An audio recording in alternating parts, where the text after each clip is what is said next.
Dans nos choix, on peut honorer la Torah. Regardez Rashi. Comment est né Rashi? Le père de Rashi était négociant en pierres précieuses. Et un jour, il investit tout son argent dans un magnifique diamant, énorme diamant. Et donc, il voulait le revendre et faire son métier, dégager des bénéfices en le revendant. Seulement, les rois l'ont entendu et ils ont voulu acheter ce diamant au père de Rashi pour le mettre sur une idole, dans un endroit d'idole. C'était en France. Très bien. Le père de Rashi a dit même pas en rêve, je vends pas je veux pas, ni je le vends, ni je veux votre argent, je veux rien. Ils ont augmenté le prix, je ne veux pas. Alors ils l'ont dit, on va te le prendre, de force tu vas venir nous le vendre. Il a envoyé le roi, il a envoyé des soldats, prendre le père de Rashi, il l'a amené par le fleuve, il l'a amené jusqu'à l'endroit où se trouvait le roi, pour le lui acheter pour une somme énorme.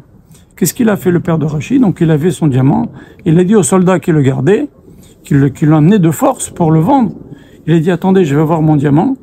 Il s'approchait comme ça, et puis il a fait genre que le diamant lui glisse des mains, et qu'il tombe dans le fleuve. Et il a fait genre, oh mon diamant, oh là là, j'ai perdu toute ma richesse, catastrophe, etc. Et Hachem, il savait très bien, il a été prêt à perdre tout son argent, pour pas que son diamant serve à l'idolâtrie. Akash Baruch Hu, il a dit, tu as fait ça pour moi, pour m'honorer, pour honorer la Torah. Je vais te donner un enfant qui va honorer la Torah, qui va illuminer le monde entier. On ne peut pas comprendre la Torah sans Rashi. Ni la Torah écrite, ni la Torah orale. C'est impossible. Rashi, c'est sûr que c'est écrit par Ruach HaKodesh. Même un homme qui se mettait à écrire n'importe quoi, il écrit n'importe quoi, des bêtises. S'il écrit toute sa vie, il n'arrivera pas à écrire tout ce que Rashi a écrit. Il a tout commenté, Rashi. C'est colossal, avec une sagesse, avec une profondeur. On ne comprend rien sans Rashi. On ne comprend rien sans Rashi.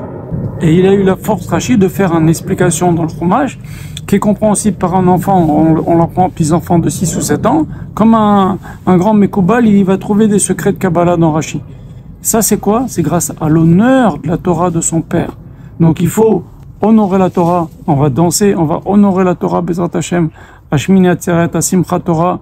Et ça, c'est quelque chose de très important. Quand on honore la Torah, c'est un ascenseur pour arranger la faute d'Adam Rishon.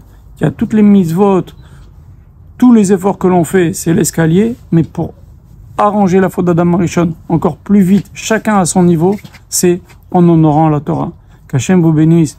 Moadim le Simcha, Chag Sameach, qu'Hachem vous bénisse tous, Bezrat Hashem.